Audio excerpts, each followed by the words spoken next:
All right, so today we're going to dive into one of the coolest, most elegant loops you can find in veganic farming.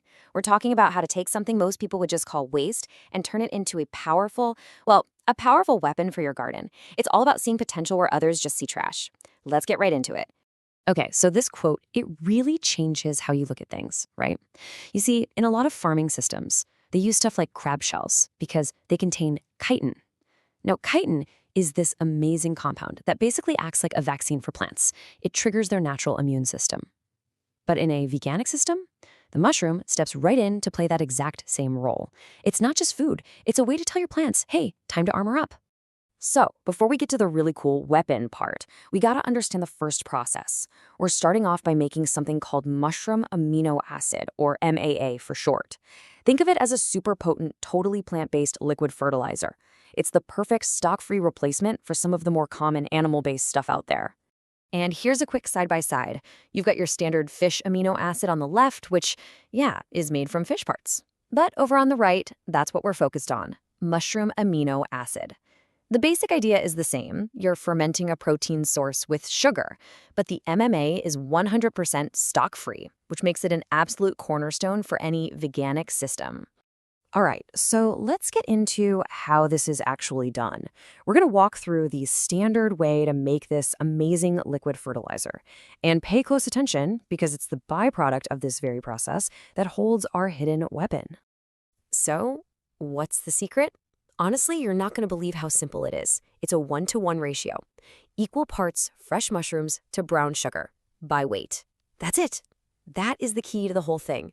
1-to-1. Simple. And this lays it all out beautifully. You chop up your mushrooms, mix them with the same weight of brown sugar, and just pack it into a jar. Through osmosis, that sugar just pulls all that good liquid right out of the mushrooms. And that sugar cap on top, that's a fantastic little trick that creates a protective barrier to keep mold away. You let it sit for a week or two, and you'll end up with this dark, nutrient-rich liquid. Just strain that off, and boom, you've got your fertilizer. Okay, so you've drained off that precious liquid MAA. Your plants are going to go nuts for it. But now you're left with a jar of what looks like sweetened, fermented mushroom bits. Now, most people would just toss this straight into the compost pile. But that is where they miss all the magic. And this is the question that changes absolutely everything. Is this stuff just spent material? Or is its job only half done? And there it is. That's the line that sparked this whole explainer. It's not a suggestion, it's a command. What you're looking at isn't waste, it's a biohack, just waiting to be activated.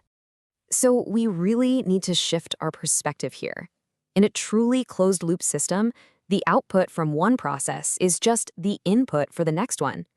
Those mushroom solids are now perfectly primed and ready to become something completely new. And you could argue just as valuable as the first thing we made. And this is what we're really after, trichoderma. This stuff is amazing. It's a type of beneficial fungus that acts like an absolute warrior in the soil. Think of it like a personal bodyguard for your plant's roots. It's hyper-aggressive and actively fights off the bad fungi that cause nasty diseases like root rot. By cultivating this, you're basically creating a living microbial shield for your plants. So let's get into the biohack itself, and you'll see this part is actually even easier than the first one. You've already done all the heavy lifting. Now it's time to unlock the defensive power hidden inside that so-called waste. And check out how fast this happens. It's incredible. In just 1 week, 7 days, you can turn that leftover stuff into a living liquid biofungicide that's ready to go to work in your soil. It's just so incredibly efficient. You know, the steps here are almost laughably simple. You just take those solids, pop them in a container, and cover them with water. That's pretty much it. You just let it sit for about a week. The trichoderma that's already on the mushrooms, it's going to thrive and multiply, populating that water. After 7 days, you strain it, and that liquid, that's your homemade biofungicide. Done.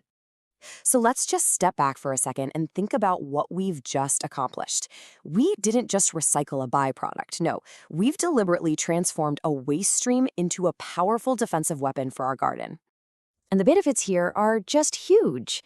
You're actively fighting off root rot, you're creating a potent biofungicide, you're making a valuable garden input for, and this is the best part, 0 cost.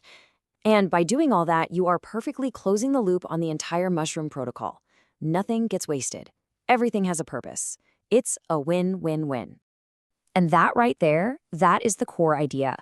This isn't just a recipe, it's a mindset. It's about looking at every single part of a system and seeing its full potential, and then creating these elegant connections that build value, resilience, and health. So, I'll leave you with this question to chew on. Take a look around your own projects, your own garden, maybe even your kitchen. What are you throwing away? And what hidden potential, what second life might be locked inside it, just waiting for the right protocol to come along? Something to think about, right?